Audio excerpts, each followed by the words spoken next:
Skylanders was a game that dominated the virtual and physical spaces between 2011 and 2016. As a pioneer in the Toys to Life category, it essentially created the genre. Today, the only surviving remnant of this category is Nintendo's Amiibo line, and even that has pivoted towards being more of a collectible series than an interactive experience. During its heyday, Skylanders was everywhere, on shelves, in commercials, and in the hands of players worldwide. Yet here we are, with the franchise being reduced to a memory. Recently, I've noticed a pattern. Modern games aren't as good. Many feel like cookie-cutter experiences or rehashing mechanics we've seen in other games before. Worse, some games barely feel like buying. They fall short, they're formulaic, and leave little lasting impact. This line of thinking brought me back to 2011, when Skylanders first came out. What caused this meteoric rise, and why did it crash so quickly? Could its fragmented structure, 6 games over many years, have played a role? What if Skylanders had been one massive game instead of a string of sequels? Let's dive into its story. Skylanders didn't just enter the gaming world, it redefined it.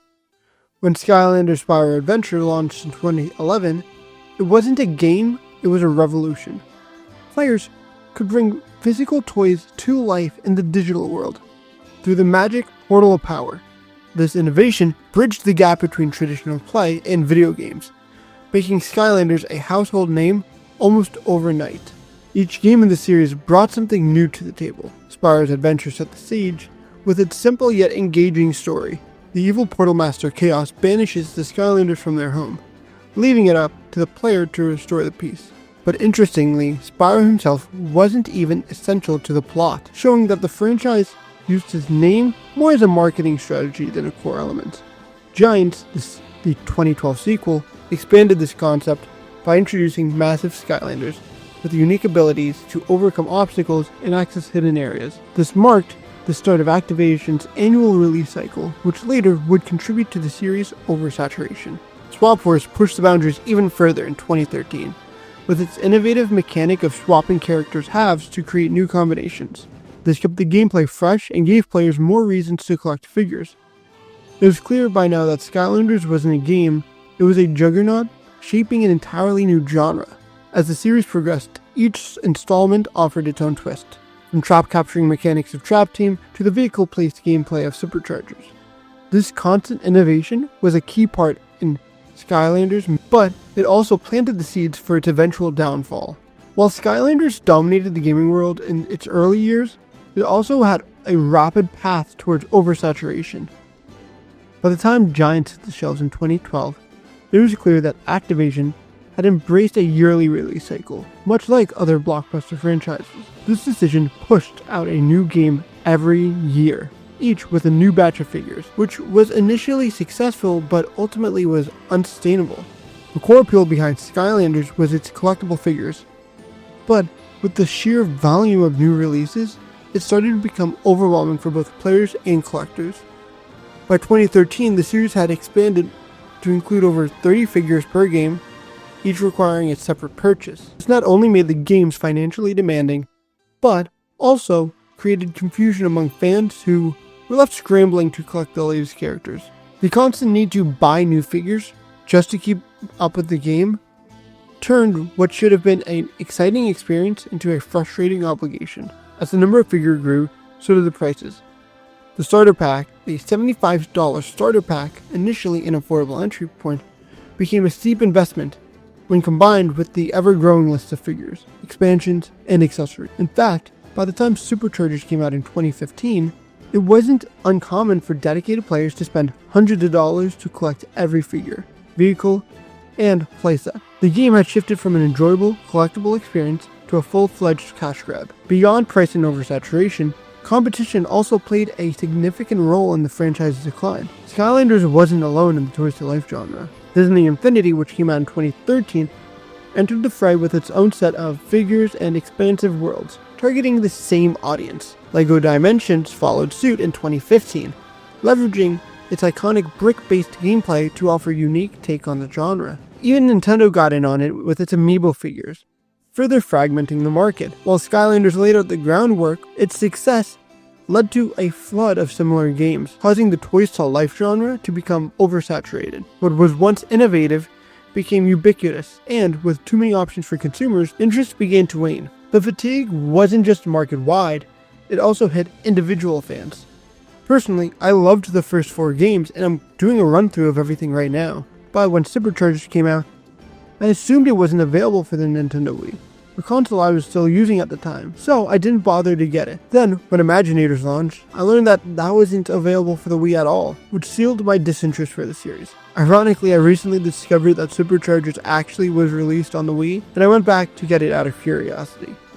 But by then, the magic of the franchise has already faded for me, and I know I wasn't alone in this feeling. Despite these challenges, Trap came released in 2014, and it attempted to innovate once again by introducing trap capturing mechanics, where players could literally capture and play as in-game villains. This was a fun concept, but it was too late to stem the tide of fatigue.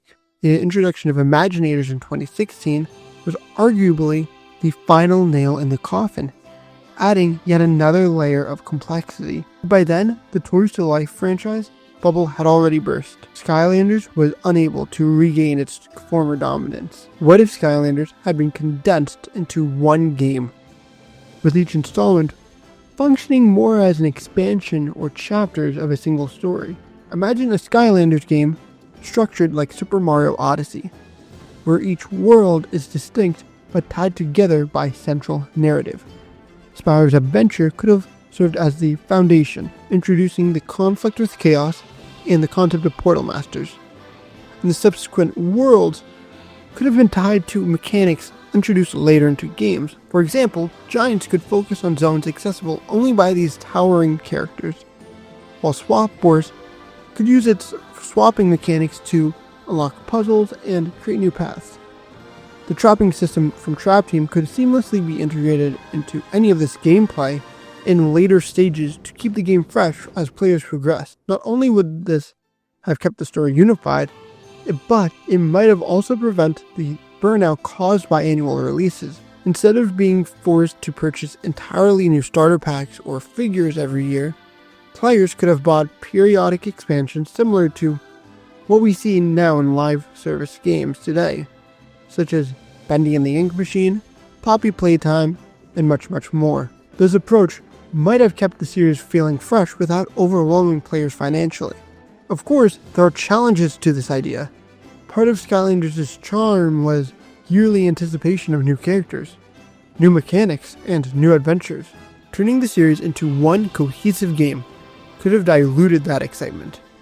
Additionally, the technical limitations of the consoles at the time may have made a large-scale game unfeasible. Still, it's not hard to wonder how would the franchise have fared if Activision focused more on creating a unique, unified experience, an experience that was always evolving, rather than churning out sequels yearly. For fans like me, this idea is bittersweet. The thought of revisiting these beloved characters and worlds in a single interconnected game is appealing, but it's also a reminder of what could have been. While the series might have avoided some of its pitfalls with this approach, it's also possible that it could have lost some of the magic that made these games so special in the first place. Skylanders may no longer be at the forefront of gaming, but its impact on the industry and its fans endures. At its peak, it was a phenomenon that redefined how we viewed interactive entertainment. The Toys to Life genre it created won competitors like Disney Infinity, LEGO Dimensions, and Amiibo. While the franchise had faded or